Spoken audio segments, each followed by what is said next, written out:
우리는 지난 시간에 영생을 구하는 사람이 예수님 앞에 찾아와서 질문하는 것을 들었습니다. 예수님이 이 사람과 대화를 통해서 영생이 무엇이냐 여기에 대해서 이야기해 주셨습니다. 예수님께서 첫 번째로 그에게 조언해 준 것은 율법을 지켰느냐라고 이야기합니다. 그랬더니 그 사람은 나는 어려서부터 그 율법을 다 지켰다라고 이야기합니다. 그러자 오늘 예수님께서 21절에 이렇게 말씀하십니다. 예수께서 그를 보시고 사랑마사 이르시되 내가 아직도 한 가지 부족한 것이 있으니 가서 내게 있는 것을 다 팔아 가난한 자들에게 주라. 그리하면 하늘에서 보화가 내게 있으리라. 그리고 와서 나를 따르라 하시니. 예수님께서는 한 가지 부족한 게 있다는 거예요. 다른 거 다 잘했다. 못했다는 게 아니고 다 잘했다. 그리고 한 가지 부족한 것이 있으니 완성해라 하는 거죠. 너가 가진 모든 것을 가지고 다 팔아서 가난한 자들에게 주고 나를 따르라. 이런 말씀입니다. 그러면 영생이 너희 것이 될 것이라고 이야기합니다. 그러자 그 한 사람은 22절에 그 사람은 재물이 많은 고로 이 말씀으로 인하여 슬픈 기색을 띠고 근심하며 가니라 라고 이야기되어 있어요.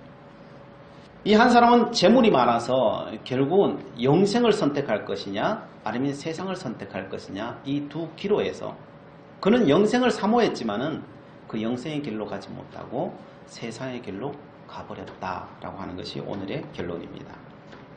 여기에서 우리가 생각하는 이 영생이 무엇이고 또한 이 영생을 이루는 방법이 무엇인지에 대해서 오늘 예수님께서는 중요한 질문과 답을 통하여서 우리에게 이야기해 주고 있어요.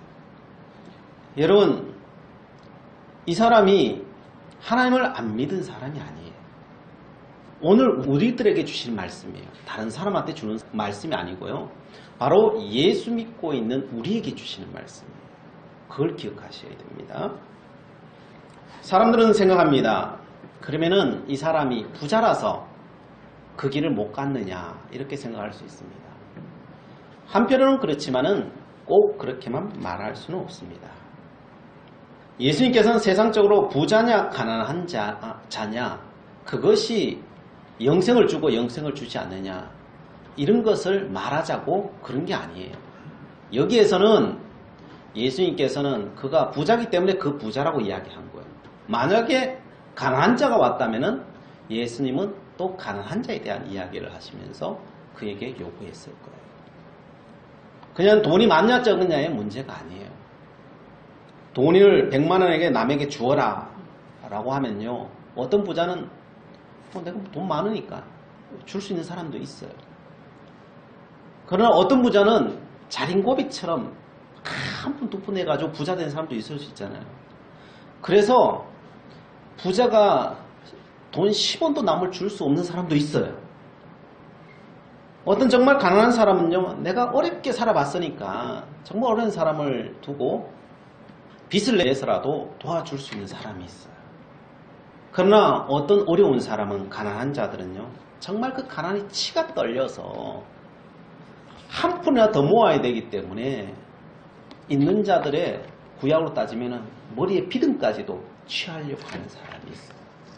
그래서 세상적으로 나타나는 현상이 이러냐 저러냐가 사실은 중요하지 않고 그 사람의 형편이 지금 그렇기 때문에 그렇게 이야기하고 계시는 겁니다.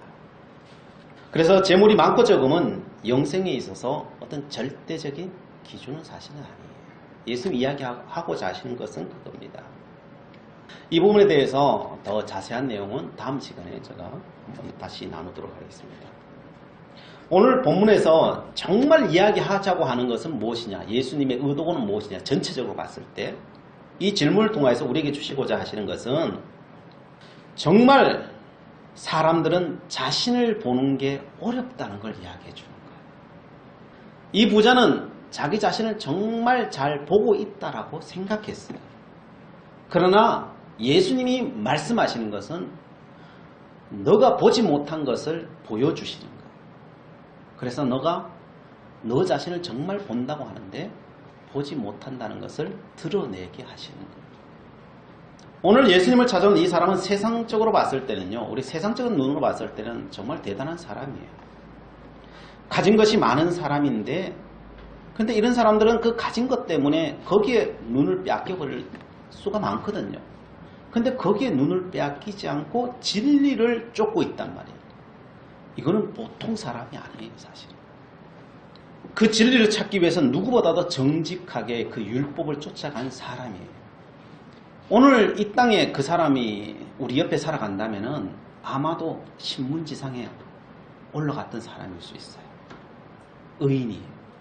TV에도 나왔을 수 있어요. 그래 모든 사람이 그 이름을 알 수 있을 정도의 사람일 거예요. 나와 다 비교할 수 없는 그런 사람일 거예요.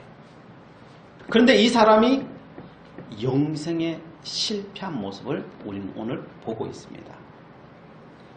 이 부자는 자신은 자기가 누구보다도 자기 자신에 대해서 잘 안다라고 생각했어요. 그런데 예수님은 너는 너 자신을 정말 보지 못하고 있다라고 이야기하고 있어요. 현실과 자기가 알고 있는 현실과 실제는 달랐던 거죠. 오늘 믿음을 갖고 있는 우리도 그럴 수 있다는 거예요. 내가 알고 있는 나와 진짜 나는 다를 수 있다는 거예요. 그리고 우리는 오판할 수 있다는 거죠. 그 보지 못하는 그것 때문에 우리는 영생의 길에서 떠나갈 수 있다는 거예요. 그러면은 결론적으로 말하면은 왜 이 부자가 예수님을 떠나갈 수밖에 없었느냐? 그 진리의 길에서 영생의 길에서 떠나갈 수밖에 없었느냐? 그것은 자기 안에 있는 진짜 죄와 그 악을 보지 못해서 그래요. 진짜를 못 봐서 그래요. 훨씬 보통 사람들보다도 사실은 깊이 봤어요. 깊이 봤는데 정말 그 끝까지 못 들어간 거죠. 그리고 자기는 들어가 봤기 때문에 안다라고 생각하는 거예요. 그래서 그 안다는 것이 그 사람의 발목을 잡고 있는 거예요. 발목을 잡고. 자, 그러면은 그 사람의 죄악이 무엇이냐? 우리 많은 사람들은 자꾸 죄악 이야기하면 윤리 도덕이라고 생각해요. 윤리 도덕이 맞아요. 틀린 건 아니에요. 그러나 그 윤리 도덕은 우리 속에 있는 그 속사람, 그 죄악에 드러난 표현일 뿐이에요. 속에 있는 게 더 많을까요? 표현된 게 더 많을까요? 속에 있는 게 훨씬 많아요. 우리가 그림을 그리는 사람이 그린 게 많겠어요? 머리에 생각한 게 많겠어요? 머리에 생각한 것이 10,000개면 그림으로 나오는 거 10개도 안 나와요. 그죠? 예. 그래서 하나님 말씀하시는 것은 드러난 것은 정말 아무것도 아니라는 거죠. 하나님 보시 영적인 세계에서는 드러난 것은 정말 별거 아니에요. 더 중요한 것은 이 속에 있는 거예요. 이 속에 있는 이 죄악이 더 문제지 드러난 게 더 문제는 아니에요. 그래서 주님께서는 말씀하시는 것 지금 너의 속사람을 보라는 거예요. 너 속사람의 모양이 어떤지를 봐라는 거예요. 너가 지금 뭐 율법에 이걸 지켰느냐, 윤리도덕적으로 감옥 안 갔느냐, 이걸 보지 말라는 거예요. 그럼 너는 정말 그걸 보고 있느냐는 거죠. 지난주 수요일에 우리가 철로역정이라고 하는 영화를 우리 오신 분들과 같이 봤어요. 거기 주인공이 이제 크리스찬이라고 하는 사람이 주인공이에요. 그런 죄의 무거운 짐을 지고 진리의 길을, 여정길을 따라가죠. 따라가는데 계속 괴롭히는 게 누가 괴롭혀요? 네, 사단이 괴롭히죠. 끊임없이 찾아와서 이 크리스찬을 괴롭히죠. 그러나 결국은 이기고 승리하는 게 철로역정의 내용이죠. 그런데 그를 그렇게도 괴롭혔던 사단이 어디 있을까요? 그 사단이 어디 있을까요? 우린 영화를 보면은 사단이 계속 여기서 나타나고 저기서 나타나고 저기서 나타나고 계속 이렇게 나타나요. 그러니까 사람들은 사단이 저 밖에서 나타나는 줄 알아요. 그냥 표현을 그렇게 할 수밖에 없으니 그렇게 표현하는 거예요, 그냥. 그러나 그 사단은 어디 있는 사단이에요? 내 속에 있는 사단, 내 속에. 다른 어떤 데 있지 않아요. 사단은 내 속에 있어요. 내 안에 있어요, 그 사단은. 결국은 그 내 안에 있는 사단과의 싸움이에요. 신앙이라고 하는 건요, 저 바깥에 있는 뭐와 싸우는 게 아니고요, 내 안에 있는 그 사단과 누가 싸워 이길 수 있느냐가 그게 신앙이에요. 그래서 예수 믿어도 내 안에는 뭐가 있다고요? 사탄이 있다는 거예요. 사람들은 나는 예수 믿습니다 라고 하고 세례 받으면 사단은 뿅 사라지고 예수님이 내 안에 계셔서 산다고 생각해요. 천만의 말씀입니다. 성경이 어디에 그런 내용이 있어요? 천리역정에서 그걸 이야기하나요? 예수 믿으면은 이제 시작인 거죠. 한 발짝 떼놓은 거죠. 천리역정도 보면은 이게 딱 그런데 보니까 어때요? 그 인도하는 그 인도자가요. 이제 시작이야. 이제 시작이야. 그때부터 진짜 사단하고 싸우는 거지. 그 전까지는 그 싸움도 아닌 거예요. 싸움도. 그래서 착각하지 마십시오. 내가 예수 믿고 있어도요. 내 안에요. 가장 큰 사단이 있다는 것을 기억하십시오. 그거하고 싸우는 게 신앙이에요. 그거하고 싸우는 게. 그래서 그 내 안에 있는 그 사단을 누가 뽑아낼 수 있느냐. 그리고 그 자리에 누가 예수 그리스도를 진짜 앉힐 수 있느냐. 이거예요. 예수 믿었다는 건요. 우리가 예수 믿었다. 예수님을 영접했다. 세례를 받았다는 것은 내 안에 저 발끝머리에 예수님이 지금 와 계시는 거예요. 이제 발끝머리에 와 계시는 거예요. 그 예수님을 내 중심, 내 심장에 가지고 오는 게 그게 신앙의 여정이에요. 그게 내 가슴 속까지 갖고 올 수 있으면은 그게 영생에 이르렀다라고 말하는 거예요. 그것이 바로 하나님의 나라의 주인공 되었다라고 이야기하는 거예요. 예수 믿은 것은 모든 것이 끝났다라고 생각하면 그건 착각인 거예요. 그 사단이 우리의 중심에 있는 이유가 무엇이겠습니까? 예수를 영접해도 사단이 여전히 내 중심에 자리 잡고 있는 이유가 무엇이겠습니까? 그것은요. 내가 날마다 그 사단에게 밥 주고 있기 때문에 그래요. 다른 이유가 아니에요. 내가 끊임없이 그 사단에게 밥 주고 있으니까요. 사단이 그거 살 수 있는 거예요. 누구 때문이 아니에요. 내가 밥 주고 있기 때문에 그래요. 오늘 보자는 어떤 밥을 주고 있습니까? 그 마음의 중심에 재산이라고 하는 밥을 주고 있는 거예요. 날마다 그 밥 주고 있는 거예요. 가장 중심에 붙들고 있는 게 뭐예요? 그 재산을 붙들고 있는 거죠. 예수보다 재산을 붙들고 있는 거예요. 그 밥을 계속 먹이고 있는 거죠. 그러니까 걔가 떠나겠어요? 그게 안 떠나는 거죠. 안 떠나는 거죠. 또 뭐가 있었어요? 이 부자에게는 자랑이라고 하는 밥을 주고 있었죠. 끊임없이 자랑이라고 하는 밥을 주는 거예요. 천로역신호보다는 제일 마지막에 뭐가 있어요? 그물에 잡히죠. 그게 뭐예요? 자랑이다. 자랑의 덫에 빠지는 거죠. 그리고 율법을 지켰다고 하는 자부심이라고 합니다. 나는 이만한 사람이야. 이 자부심 있잖아요. 그게 율법의 산이죠. 율법의 산. 그런 밥을 계속 누가 먹여요? 내가 먹이고 있는 거예요. 어떤 누가 먹이는 것이 아니라 내가 먹이고 있는 거죠. 그래서 그걸 태산처럼 쌓아서 결국 내가 그 산 아래 묻혀버리는 거예요. 그것이 바로 우리가 영생의 길이 이르지 못하는 그 사단은 다른 어떤 사람이 어떤 환경이 그 사단을 불러오는 게 아니고요. 내가 먹이고 있는 거예요. 본래부터 내 안에 있었어요. 그게요. 한번 예수 믿었어도요. 도망간 적이 없어요. 사실은요. 내 태어나서부터 지금까지 요 안에 중심에 있고 내가 계속 그 밥을 먹이고 지금도 내가 키우고 있는 거예요. 그래서 예수님께서는 지금 그걸 보여주는 거예요. 그걸 보여주는 거예요. 지금까지 너 안에 있는 그 사단, 그것을 보여주시는 거죠. 그건 자기는 그걸 보기 싫었기 때문에 안 봤던 거죠, 사실은. 자기가 보고 싶던 것만 계속 보고 있었던 거죠.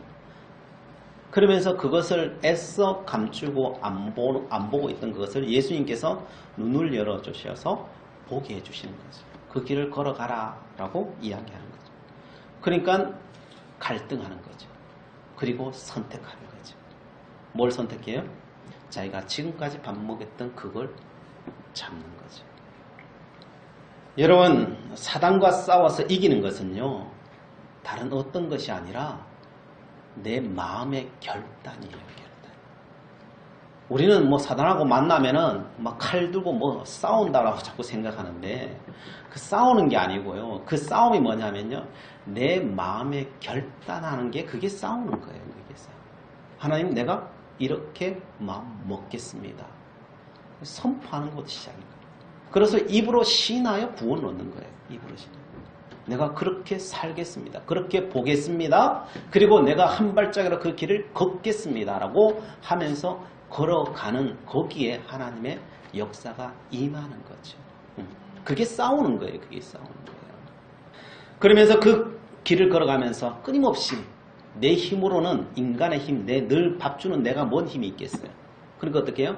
성령 하나님 도와주세요. 늘 기도해야죠. 그럴 때마다 성령 하나님이 오셔서 내 이 마음, 삐뚤어져 있는 이 마음을 발구어 주시죠. 거기다가 기름 부어 주시고 힘을 주시죠. 결단을 할 수 있도록 하나님 도와주시는 거지. 그래서 생각나게 하시는 겁니다. 그런데 부자는 그걸 선택하지 않아요. 그리고 지금까지 살아왔던 너무나도 익숙한 자기의 삶을 선택해버리는 거죠. 그래서 세상을 향하여 떠나가버리는 것입니다. 성도 여러분, 결국은 이 사단이 뭐냐? 내 안에 있는 이 사단이 뭐냐? 이 학문적인 단어로 따지면 그 사단이 자아라고 하는 거예요. 자아. 내 생각이요. 내가 옳다고 생각하는, 내가 붙들고 있는 그 생각, 그걸 자아라 그런 거예요. 그 자아가 뭐냐? 영적으로 보면 그게 사단인 거예요. 그게 사단. 결국은 내 옳다 생각하는 그것 때문에 지금 부자가 자기가 옳다고 생각하는 그걸 붙들잖아요. 그걸 붙드니까 어떻게 해요? 그 길을 가는 거잖아요.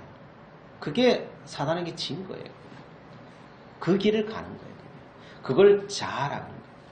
그래서 영적인 세계 안에서는 너의 자아를 내려놓아라 그런 거예요. 자아를 내려놓아라. 그래서 사도 바울은 그걸 극단적으로 표현하면 그 자아를 죽여라 그런 거예요. 그 자아를 죽여라. 자기가 죽지 못하니까요. 내 힘이 안 되는 거 어떻게 해요? 주님 나를 죽여주소서. 내가 그리스도 안에서 죽기를 원합니다. 그렇게 이야기하는 거죠. 성도 여러분, 결국은 이 사단과의 싸움은 다른 어떤 싸움이 아니고 나와의 싸움이에요. 누가 이 자아를 내려놓을 수 있느냐. 그게 영생의 길에 가장 중요한 싸움이라는 것입니다. 그런데 많은 사람들은요. 자꾸 어떤 환경 때문에 안 된다라고 생각해요.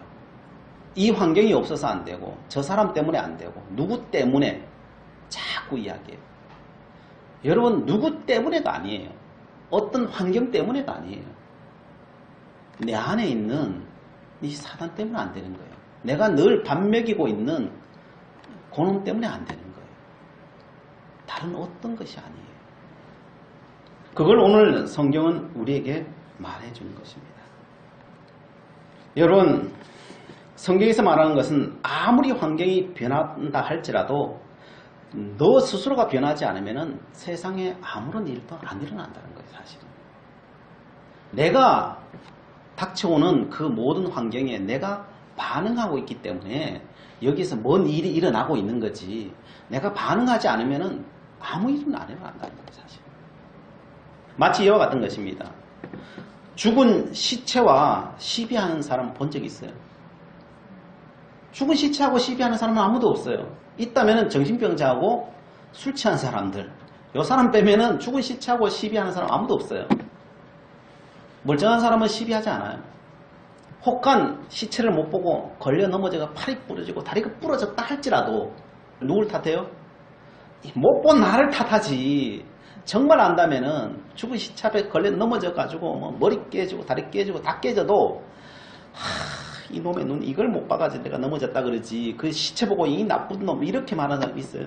없다니까요. 환경이 문제가 아니라니까요.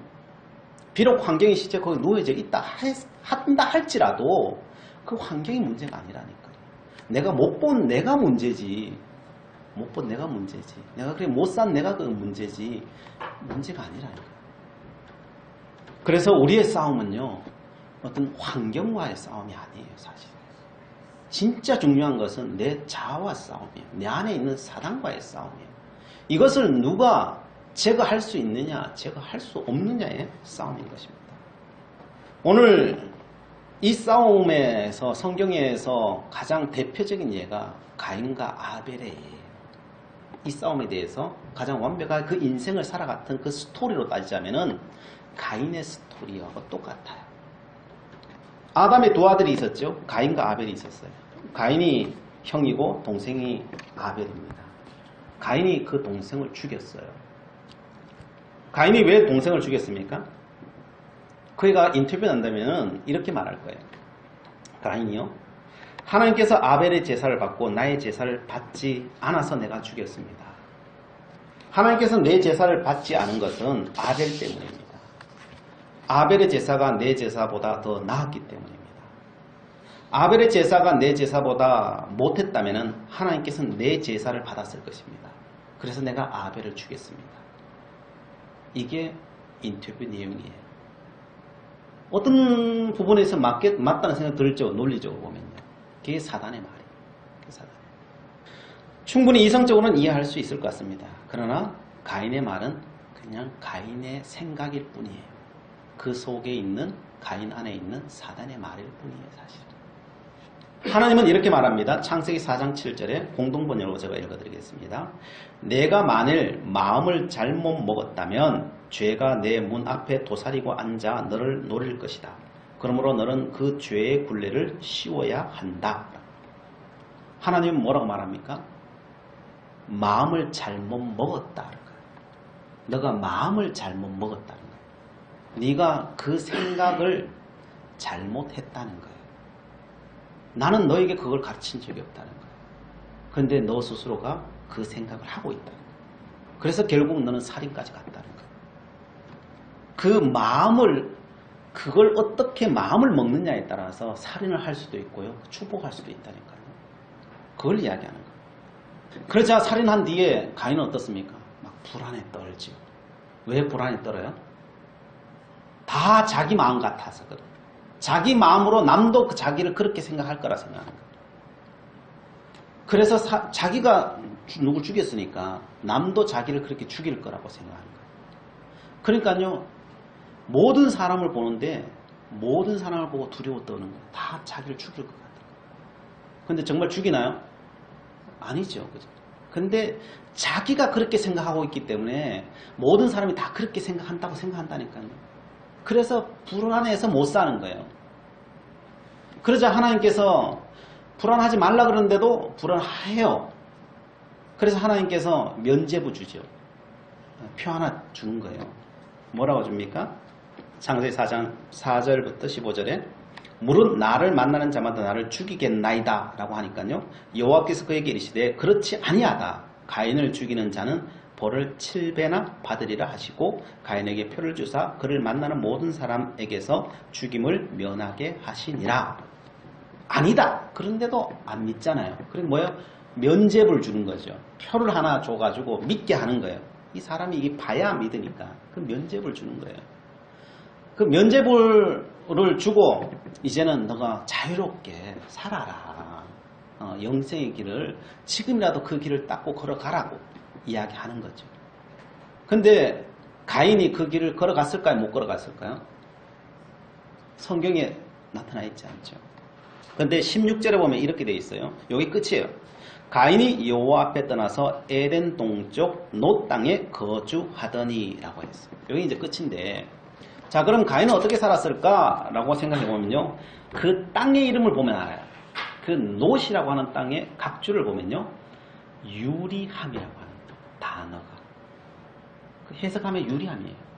놋 땅에 갔다는 건 뭐예요? 그 땅에 가서도 유리했다는 거예요. 한 곳에 정착하지 못하고 이 사람 피해 살고 저 사람 피해 살고 이러고 있는 거예요. 뭘 들고요? 면죄부 들고 왔다 갔다 한 곳에 거주하지도 못하고 이러고 살고 앉았던 거예요. 이러고 살고. 왜요? 그 불안함이 떠나가지 않는 거예요. 그게 가인의 삶이라. 여러분 면죄부 받았어요? 안 받았어요? 무슨 면죄부예요? 예수 그리스도를 통하여서 십자가 은혜의 면죄부를 우리 줬잖아요. 줬는데 우리가 이 땅에 유리하며 살아요? 아니면 당당하게 살아요? 유리하게 살아요. 그죠? 이게 내 모습이나 그거나 다를 바 하나도 없다니까요. 가인이나 내 모습이나 다를 바 하나도 없다니까요. 우리는 다 면죄부 들고 뭐 하고 있어요? 불안해서 다 세상을 유리방황하며 살고 있는 거다. 그래서 영생은 다른 게 아니고요. 이 땅에 그 면죄부 들고 주님 다 하셨잖아요. 그 면죄부 들고 정말 당당하게 이 땅을 정복하며 살아야 되는데 이게 그러지 못하는 거예요. 이게 그래서 우리는 다 가인의 후손이니까. 하나님께서는 약속하셨어도요. 이미 다 약속하셨어도 아니 살인죄 저지르고 살인하고도 하는 면죄부 줬다니까요. 그런데 그 표 들고도 못 산다니까요. 왜 못 살아요? 내가 안 믿으니까. 그거 들고 있으면 뭐예요? 내가 안 믿으면 뭐예요? 이 종이 쪼가리예요. 1억이 아니라 뭐 1조짜리 수표를 들고 있어도 내가 그거 안 믿으면요. 그건 종이 쪼가리예요. 아무것도 아니에요. 정말 1조짜리를 믿으면 어떻게 해요? 마음껏 쓰겠죠. 그죠? 쓰겠죠. 그게 죄라니까요. 그게 죄. 여러분, 결국은요, 다른 어떤 게 아닙니다. 내 마음속에 세상의 것으로 집어넣느냐, 이 마음속에 하나님을 집어넣느냐, 하나님의 말씀을 집어넣느냐, 그것을 무엇을 반석으로 삼고 있느냐, 그걸 이야기하는 겁니다. 그것을 영적으로 말하면 내 안에 악한 영과 싸운다는 거예요. 그게 악한 영과 싸운다는 거예요. 뭐 세상적으로 말해도 되고요. 영적으로 진짜 영적으로 뭐 악한 영과 싸운다고 말해도 됩니다. 그 악한 영의 목표와 무기가 뭘까요? 악한 영의 목표는요, 창세 이후로 지금까지 똑같아요. 이런 찾아내려면 진리 안에서 찾아내려면 너무 쉬워요. 악한 사단은요, 한 가지 목표예요. 너의 주인이 너가 되라는 거예요. 너의 주인이 너가 되라는 거예요. 이게 악한 영이 우리에게 말하는 거예요. 사단이 아담과 하와에게 이야기한 게 뭐예요? 너가 하나님 자리에 가라는 거예요. 그거잖아요. 선악과 땅 먹고 눈 맑아져가지고 그 하나님 자리 그거 너도 할 수 있어. 너가 그 자리 가. 이거잖아요. 하나님이 우리 주인이잖아요. 하나님 우리 주인이잖아요. 자녀 삼았잖아요. 근데 세상 사람들은 자꾸 뭐라고 말해요? 세상은 뭐라고 말해요? 사단은 우리에게 뭐라고 자꾸 신겨줘요?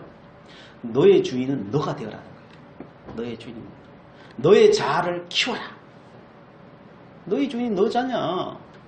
그러니까 너가 너의 참된 주인이 될 수 있어. 너는 할 수 있어. 팁을 튀면 다 뭐예요? 다 그 소리 하잖아요. 그게 사단의 소리라니까요. 너는 할 수 있어. 할 수 있는 건 사실이지만 성경에서 말하는 것은 너가 할 수 있다는 게 아니에요. 내가 함께하면 다 할 수 있다는 거예요. 근데 인간의 노력으로 할 수 있다라고 하는 거예요. 그게 사단의 말이라니까요. 그래서 너의 주인이 너가 되라는 거예요. 그러면요, 우리는 영생을 잃어버리는 거예요. 하나님 주신 영원한 생명을 잃어버리는 거예요. 사단은요, 다른 건 다 줄 수 있어요. 뭐 능력도 줄 수 있고 하늘에 불 떨어 내릴 수 있고요. 뭐 이적과 기적도 다 행할 수 있어요. 그러나 하나님이 주인 되는 것만 빼고는 다 줄 수 있어요. 거기에 다 놀아나는 거예요. 다 놀아나는 거예요. 그래서 그 영생을 빼앗아가는 게 그게 사단의 역할이에요. 여러분, 우리의 주인은 내가 아니에요. 하나님이 내 주인이지. 그래서 우리 영생의 길은요, 믿음의 길은요, 이 내 마음속에 어떻게든 나를 죽이고 거기에 주님을 내 주인으로 삼는 거예요. 그 주님이 뭐예요? 그 주님이 하나님의 말씀을 내 속에 집어넣는 거예요.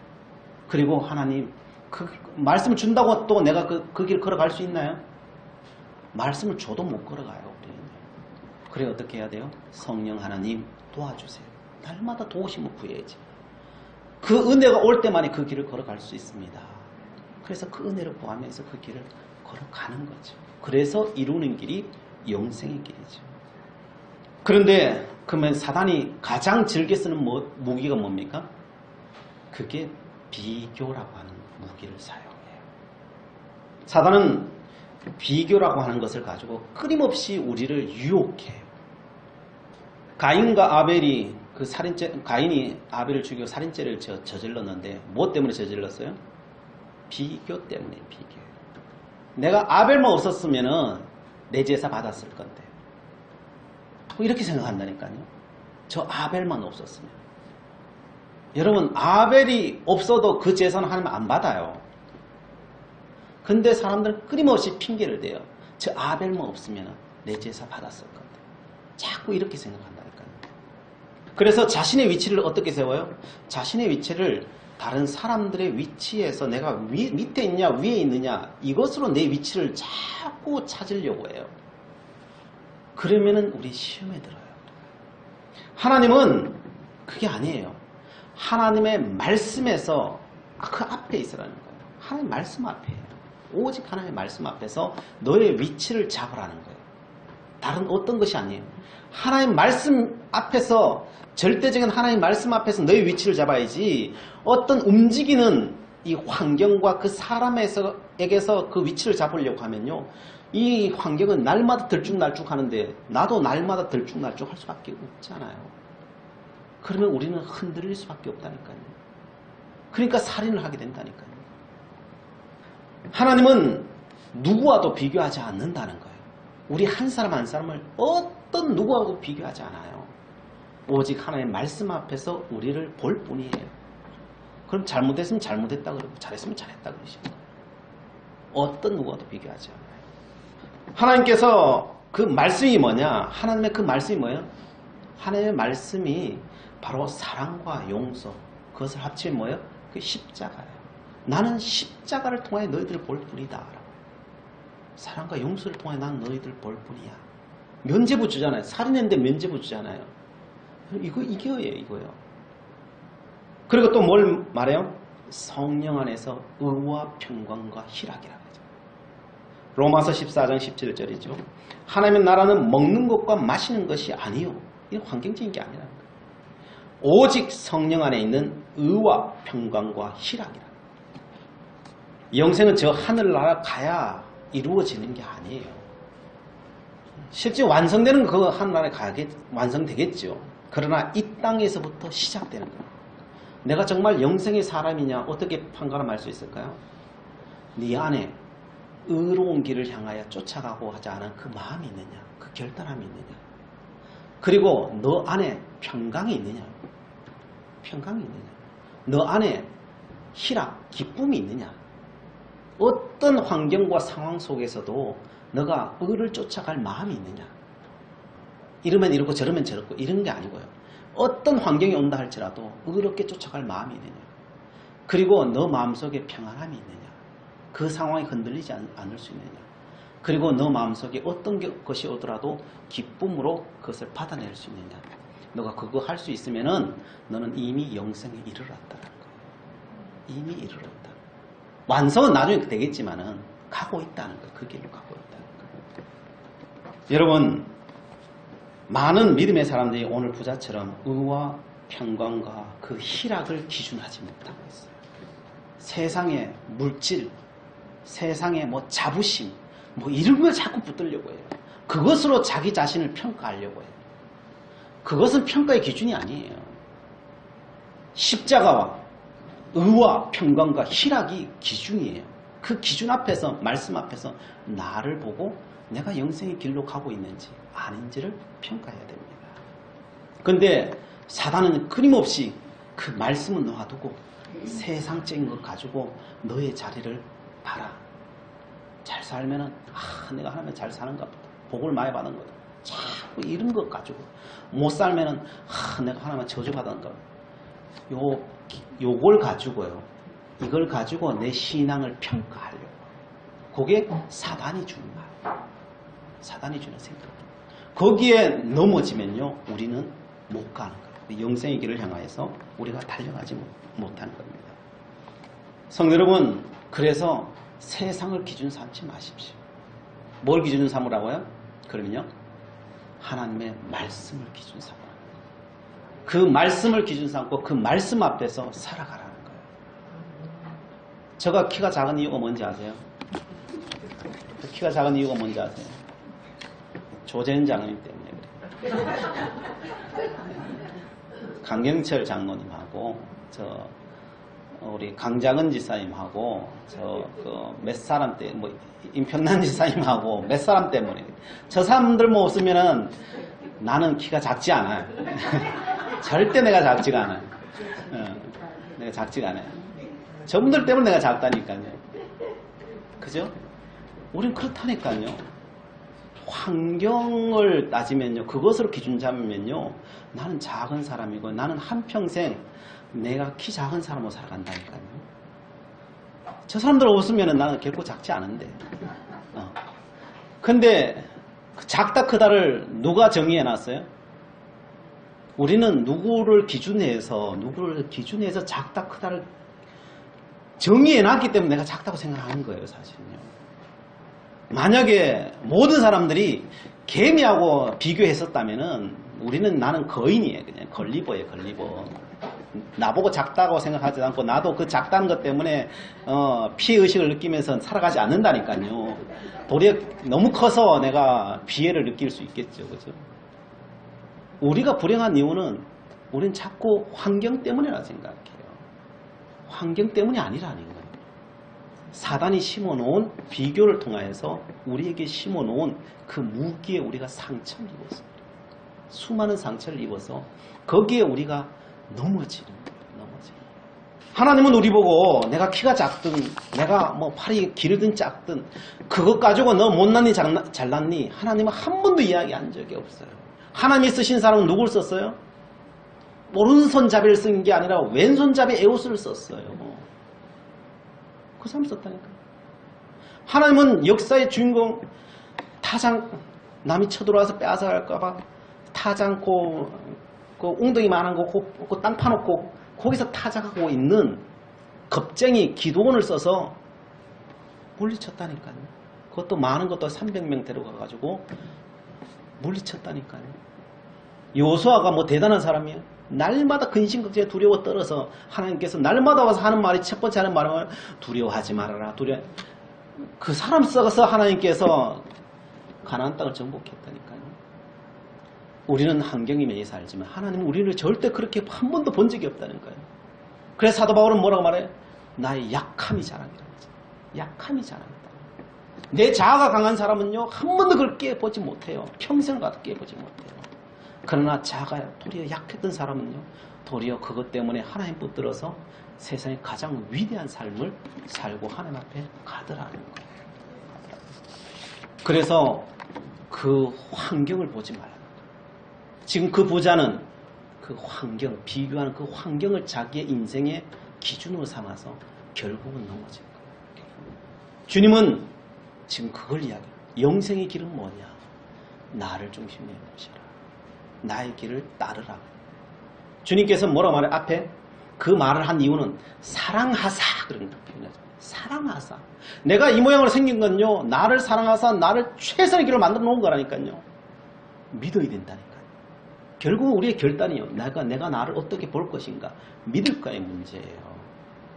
내가 눈이 아프면 눈이 아픈 것이 나에게 지금 최선이라니까요. 내가 보기에 아닌 거지요. 사실은. 하나님 보시기엔 최선이라 그렇게 하시는 거예요. 그것을 날마다 믿음으로 고백하면 그 믿음의 역사는 거기에서 일어나요. 하나님의 영생의 길은 거기에서 열리기 시작해요. 그 은혜가 믿음으로 고백하는 우리 모든 심령 가운데 넘쳐나기를 축복합니다. 기도하시겠습니다. 사랑의 하나님, 저희들 영생의 길을 걷기를 원합니다. 맹목적인 신앙이 아니라 점검하는 신앙이 되기를 원합니다. 말씀의 빛 아래에서 점검받기를 원합니다. 찾고 구하고 점검하는 우리 모두에게 성령 하나님께서 친히 인도하여 주시고 이기게 하시고 그 승리를 선포하는 기쁨이 넘쳐나게 하여 주시옵소서. 예수 그리스도의 이름으로 기도드리옵나이다. 아멘.